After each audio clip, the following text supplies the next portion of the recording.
당신은 방금 새 차를 위해 5만 달러를 지불했지만 3년 후에는 사실상 그것을 소유하지 못하게 될 것입니다. 중요한 의미에서는 전혀 아닙니다.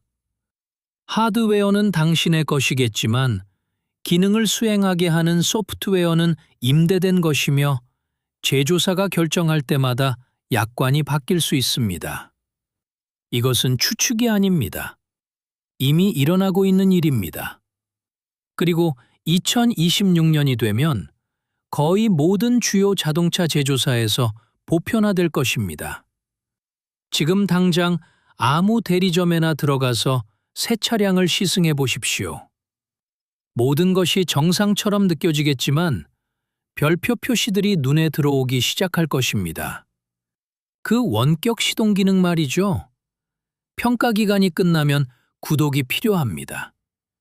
대시보드에 내장된 내비게이션 시스템, 월 이용료, 차의 일부로 할부금을 내고 있는 스피커를 통해 음악을 재생하기 위해 전화를 연결하고 싶으신가요?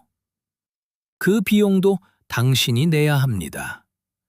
우리는 소유라는 근본적인 개념이 실시간으로 소멸되는 것을 목격하고 있으며 소유처럼 보이지만 끝없는 렌탈 계약처럼 작동하는 무언가로 대체되고 있습니다. 토요타 소유주들은 이 현실을 뼈저리게 깨닫고 있습니다.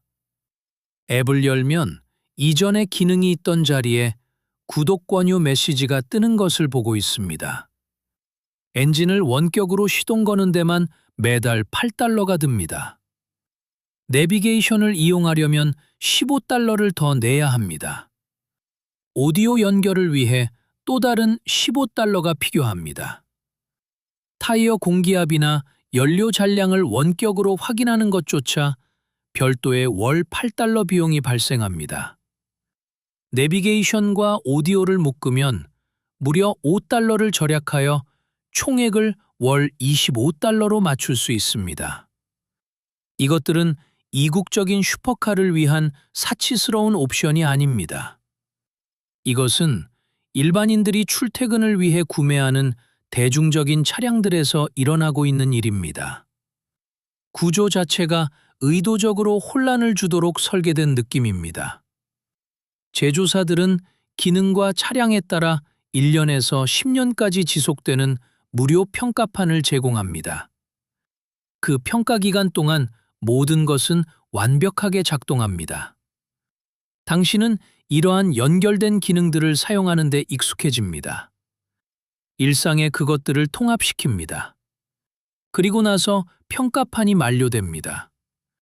갑자기 당신은 선택의 기로에 놓입니다. 당신이 소유했다고 생각한 기능들을 위해 월 요금을 지불하거나 여전히 할부금을 내고 있는 차량의 기능을 상실하거나 말입니다. 어떤 사람들은 겨울이 오자마자 무료 평가판이 끝나버린 것을 발견하고 있으며 이는 집안에서 더 이상 차를 예열할 수 없음을 의미합니다. 이를 가능하게 하는 하드웨어 비용을 이미 지불했음에도 불구하고 말입니다. BMW는 수년 전 열선 시트로 이 방식을 개척했습니다. 제조 과정에서 모든 차량에 물리적인 가열 요소를 설치했지만 월간 구독료를 내지 않으면 소프트웨어가 이를 활성화하지 않았습니다. 반발은 즉각적이고 격렬했기에 그들은 일시적으로 물러났습니다. 이제 그들은 다른 메시지를 가지고 다시 시도하고 있으며 이번에는 다른 제조사들이 이를 비난하는 대신 그 뒤를 따르고 있습니다. 이 전략은 점진적인 정상화에 의존합니다. 먼저 프리미엄 기능에 도입하십시오. 분노가 가라앉기를 기다렸다가 사람들이 주의를 기울이지 않게 되면 기본 기능으로 확대하십시오. 이 방식이 특히 효과적인 이유는 업계 전반에서 동시에 시행되고 있다는 점입니다. 한 제조사가 논란의 여지가 있는 행동을 하면 소비자는 브랜드를 바꿀 수 있습니다. 하지만 모든 제조사가 같은 시기에 같은 관행을 채택하면 갈 곳이 없습니다. 포드, 제너럴 모터스, 토요타, 메르세데스, 폭스바겐, 현대차 모두가 같은 방향으로 움직이고 있습니다.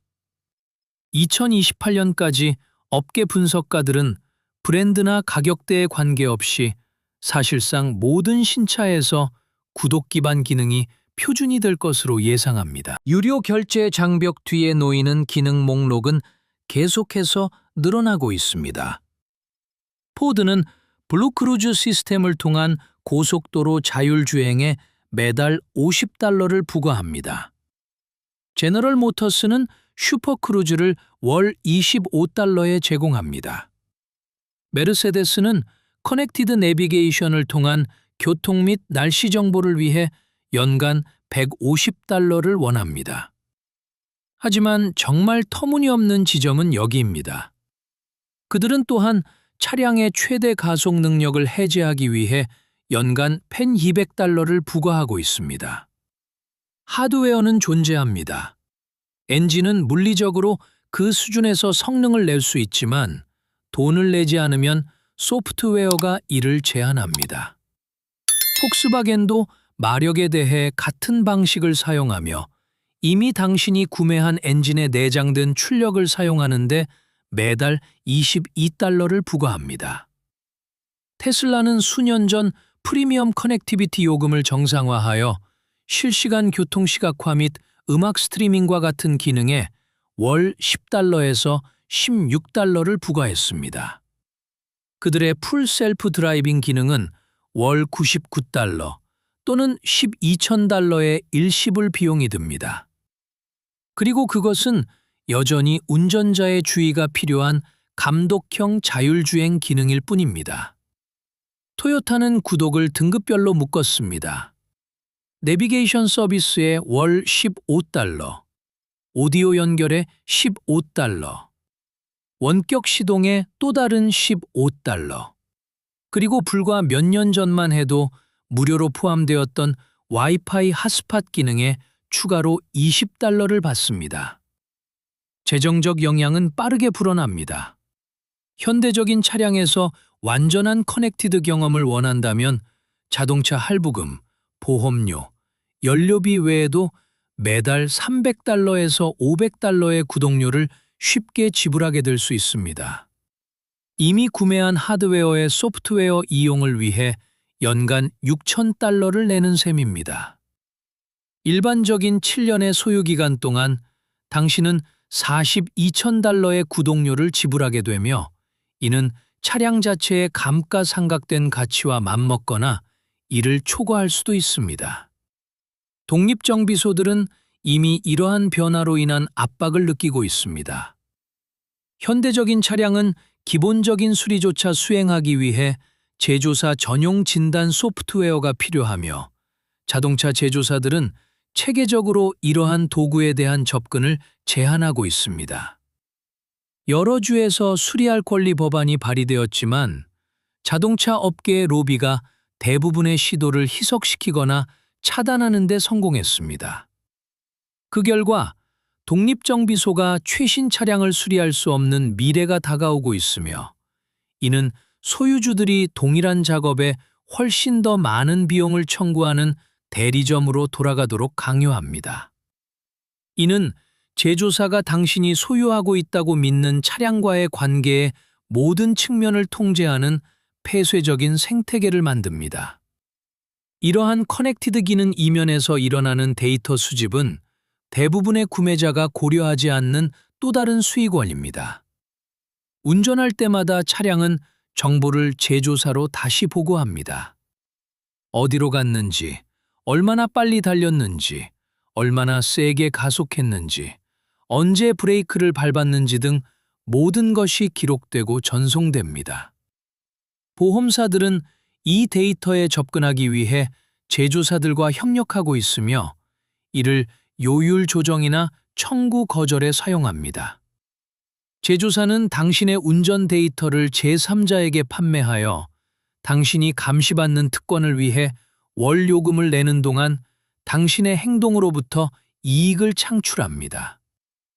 이것은 한 제조사가 논란이 될 만한 결정을 내리는 것에 국한되지 않습니다. 이것은 차량 구매가 실제로 무엇을 의미하는지를 재정의하는 조직적인 업계의 변화를 나타냅니다. 당신은 더 이상 제품을 사는 것이 아닙니다. 일방적으로 변경될 수 있는 조건으로 이동수단에 대한 접근권을 라이선스 받는 것입니다. 당신이 대리점에서 서명하는 계약서에는 제조사가 당신이 거부할 수 없는 소프트웨어 업데이트를 통해 기능을 수정하거나 기능을 비활성화하거나 구독 가격을 변경할 수 있도록 허용하는 조항이 포함되어 있습니다. 그 영향은 월 요금을 훨씬 뛰어넘습니다. 차량이 소프트웨어에 의존하게 될 때 중고차 시장에는 어떤 일이 벌어질까요? 2026년식 10년 된 차는 단지 기계적으로만 노후된 것이 아닐 것입니다. 소프트웨어적으로 쓸모없게 될 것입니다. 기능은 작동을 멈추고 시스템은 지원을 잃으며 차량의 가치는 이전 연도의 비슷한 연식 차량에 비해 폭락할 것입니다. 이는 제조사에게는 이익이 되지만 차량 소유가 의미했던 자산 형성 잠재력을 파괴하는 강제적인 업그레이드 주기를 만듭니다. 이전 세대들은 차를 사서 적절히 관리하며 15년이나 20년 동안 탈 수 있었습니다. 그 모델은 체계적으로 해체되고 있으며 대부분의 사람들은 아직 이를 눈치채지 못했습니다. 잠시 생각해 보십시오. 주행거리가 짧고 상태가 우수한 기계적으로 완벽한 차량을 소유할 수 있지만 제조사가 소프트웨어 지원을 중단하거나 당신이 구독료를 감당할 수 없다면 주요 기능들은 그저 작동을 멈춥니다. 내비게이션 시스템은 꺼집니다. 실내 온도 조절 기능은 제한됩니다. 첨단 안전 기능들은 스스로 비활성화됩니다. 당신에게 남는 것은 설계상 인위적으로 불구가 된 값비싼 기계 덩어리뿐입니다. 이미 도로 위를 달리고 있는 차량들에게도 이런 일이 일어나고 있습니다. 소유주들은 구매 시 영구적인 부분이라고 생각했던 기능들이 실제로는 작동을 위해 지속적인 지불이 필요하다는 사실을 깨닫고 있습니다. 무료 평가 기간이 만료되면 겨울 아침마다 사용하던 원격 시동 기능에 원료금이 필요해집니다. 수년간 의지해온 내비게이션은 구독갱신을 요구합니다. 앱을 통해 타이어 공기압을 확인하는 것조차 이제 돈이 듭니다. 이것이 만드는 심리적 변화는 심오합니다. 당신은 당신의 차량을 소유물로 생각하기를 멈추고 임대하는 서비스처럼 취급하기 시작합니다. 그러한 정신적 변화는 제조사에게 엄청난 이득이 되는데, 왜냐하면 당신이 구매하는 어떤 것도 진정으로 당신의 것이 아니라는 생각을 정상화하기 때문입니다. 모든 제품은 반복적인 수익을 추출하기 위한 플랫폼이 되고 할부금을 다 갚은 후에도 회사와의 관계는 끝나지 않습니다. 이것이 재정적 안정을 구축하려는 가족들에게 어떤 영향을 미칠지 생각해 보십시오. 이동수단의 안전망으로 향하는 길은 빠르게 닫히고 있습니다. 10년 후에 구매 가능한 중고차들은 구독, 제조사 통제 수리, 그리고 더 이상 존재하지 않을지도 모르는 소프트웨어 지원을 필요로 할 것입니다. 수백만 명의 사람들이 중산층으로 진입하도록 도왔던 저렴한 이동수단이 체계적으로 제거되고 있습니다. 농촌 지역 사회는 이 변화로 인해 특히 심각한 도전에 직면해 있습니다. 가장 가까운 대리점에서 40마일 떨어져 살면서 수세대 동안 가족의 차량을 정비해온 지역 정비소에 의존할 때 독립적인 수리 옵션에 대한 접근권을 잃는 것은 단순히 불편한 것이 아니라 경제적으로 치명적입니다. 이러한 공동체들은 제조사 의존적인 차량을 지원할 기반 시설을 갖추고 있지 않습니다. 그럼에도 불구하고 그들은 어쨌든 이 시스템으로 내몰리고 있습니다. 환경적 영향 또한 주목할 가치가 있습니다. 우리는 이러한 커넥티드 기능들이 탄소 배출을 줄이고 효율성을 높이는 데 도움이 된다고 듣습니다. 하지만 소프트웨어적으로 수명이 다한 완벽하게 작동하는 차량들은 어떻게 될까요? 그것들은 기계적으로 낡아서가 아니라 제조사가 기본 기능을 제어하는 시스템 지원을 중단하기 때문에 폐차장으로 향하게 됩니다. 이는 막대한 전자 폐기물을 발생시키는 동시에 소비자들이 필요 이상으로 훨씬 더 자주 새 차를 사도록 강요합니다. 응급 서비스는 또 다른 우려스러운 측면을 제시합니다. 구급차, 소방차, 경찰차는 점점 더 일반 차량과 동일한 플랫폼을 기반으로 제작되고 있으며 이는 이들 또한 동일한 구독 요건과 소프트웨어 의존성의 대상이 됨을 의미합니다. 첨단 진단 시스템을 계속 가동하기 위한 원료금을 감당할 수 없는 농촌 소방서나 구독료 결제 실패로 기능을 상실한 구급차를 상상해 보십시오. 이것들은 더 이상 가상의 시나리오가 아닙니다. 이 모든 것을 둘러싼 법적 틀은 기껏해야 모호한 수준에 머물러 있습니다.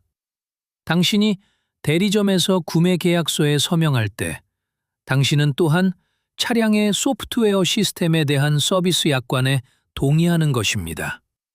법원은 이것이 소유권에 대한 근본적인 침해인지 여부를 충분히 다루지 않았으며 법적 다툼이 시스템을 통해 해결될 때쯤이면 업계는 이미 이 방향으로 훨씬 더 멀리 나아가 있을 것입니다.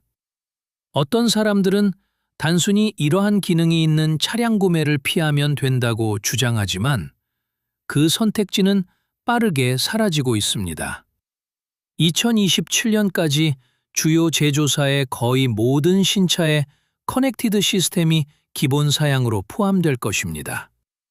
전체 아키텍처가 이 수익 모델을 중심으로 구축되고 있기 때문에 구독이 없는 기본 모델은 존재하지 않을 것입니다. 당신의 선택은 이러한 조건을 받아들일지 여부가 아니라 어느 제조사의 조건이 가장 덜 불쾌한지를 정하는 것입니다. 정말 기만적인 부분은 이 일이 얼마나 점진적으로 일어났는가 하는 점입니다. 10년 전 만약 제조사가 열선 시트나 내비게이션에 원료금을 부과하겠다고 발표했다면 반발은 즉각적이고 거셌을 것입니다. 대신 그들은 가치를 더하는 선택적 업그레이드로 포장하여 프리미엄 브랜드의 사치스러운 기능부터 서서히 도입했습니다. 그들은 기본 기능으로 확장하기 전에 이 개념을 정상화했습니다. 이제 우리는 앱을 통해 오일 잔량을 확인하는데 구독이 필요한 지점에 도달했고 대부분의 사람은 이를 새로운 상식으로 받아들입니다. 보험사들은 커넥티드 모니터링 시스템이 장착된 차량에 할인을 제공함으로써 이 추세를 가속화하고 있습니다. 제조사 시스템을 통해 당신의 운전 습관을 추적하도록 동의하면 보험료를 15% 깎아주겠다고 합니다. 당신이 현재 지불하고 있는 구독료를 간신히 상쇄하는 할인을 받기 위해 사생활과 데이터 소유권을 맞바꾸고 있다는 사실을 깨닫기 전까지는 좋은 거래처럼 들립니다. 보험사는 귀중한 데이터를 얻습니다. 제조사는 지속적인 수익을 얻습니다. 그리고 당신은 자신의 정보에 대한 통제권을 잃으면서 약간 더 낮은 청구서를 받게 됩니다. 이 상황이 특히 좌절스러운 이유는 기술 자체가 소유권을 존중하는 방식으로 구현될 수 있었기 때문입니다. 이러한 시스템이 제조사 서버에 지속적으로 연결될 필요 없이 독립적으로 작동하도록 설계되지 못할 기술적 이유는 없습니다. 구독 모델은 비즈니스적 선택이지 기술적 필연성이 아닙니다. 제조사들은 이것이 이러한 기능들을 제공하는 유일한 방법이기 때문이 아니라 더 수익성이 높기 때문에 의도적으로 아키텍처의 의존성을 구축하고 있습니다. 이 변화를 주도하는 세력들이 강력하고 자금력이 풍부하기 때문에 앞으로 나아갈 길은 명확하지 않습니다. 자동차 로비 단체들은 대부분의 주에서 수리할 권리 법안을 성공적으로 차단하거나 약화시켰습니다. 제조사들은 소비자들이 구독료를 피하기 위해 단순히 브랜드를 바꿀 수 없도록 그들의 접근 방식을 조정하고 있습니다. 현재 당신의 최선의 방어책은 인식과 전략적인 의사결정입니다. 차량 구매를 고려하고 있다면 구매 전에 구독 요건을 광범위하게 조사하십시오. 무료 평가판이 만료될 때 정확히 어떤 기능이 작동을 멈추는지 이해하고 장기적인 비용을 계산하십시오. 최신 기술이 부족하더라도 오래된 차량이 실제로 당신에게 더 도움이 될 수 있을지 고려해 보십시오. 기계에 익숙하지 않더라도 당신의 주에 수리할 권리 법안을 지지하십시오. 왜냐하면 이 법들은 모든 사람의 이익을 보호하기 때문입니다. 가장 중요한 것은 이것이 소비자와 그들이 구매하는 제품 사이의 관계에서 근본적인 변화를 나타낸다는 점입니다. 자동차 산업 전반에 퍼지고 있는 구독 모델은 다른 모든 것에도 적용될 것입니다. 가전제품, 홈 시스템, 전자제품 모두 소유는 의미가 없어지고 접근권이 모든 것을 의미하는 동일한 프레임워크를 향해 나아가고 있습니다. 서비스 센터 베이에 비어있는 채 서 있는 차량들과 신용카드 명세서에 찍히는 구독료는 디지털 시대에 자본주의가 작동하는 방식이 훨씬 더 크게 변모하고 있다는 증상입니다. 자동차 산업은 의도적으로 이 위기를 만들었으며 당신이 삶의 다른 모든 것에서 이미 구독을 정상화했기 때문에 저항 없이 이를 받아들일 것이라고 확신하고 있습니다. 그들은 당신이 소유기간 내내 매달 돈을 짜내기 위한 플랫폼이 되어버린 4만 달러짜리 구매품에 대해 반격하기에는 너무 바쁘거나 정신이 분산되어 있거나 혹은 체념해버리기를 기대하고 있습니다. 자동차 소유의 종말은 오고 있는 것이 아닙니다. 이미 여기에 와 있습니다. 그리고 남은 유일한 질문은 이 상황이 완전히 되돌릴 수 없게 되기 전에 충분히 많은 사람이 무슨 일이 일어나고 있는지 알아차릴 것인가 하는 점입니다. 현대적 소유의 숨겨진 비용에 대한 이 분석이 당신의 다음 큰 구매를 바라보는 방식을 바꾸었다면 구독과 채널 좋아요를 부탁드립니다. 우리는 모든 제품을 영구적인 청구서로 바꾸려는 기업들의 전략을 폭로하고 있습니다. 정보를 계속 파악하고 우리가 소유권의 미래를 지키는 것을 도와주십시오. 그들이 당신이 이해하기를 원치 않는 시스템들에 대한 우리의 다음 조사가 곧 시작됩니다.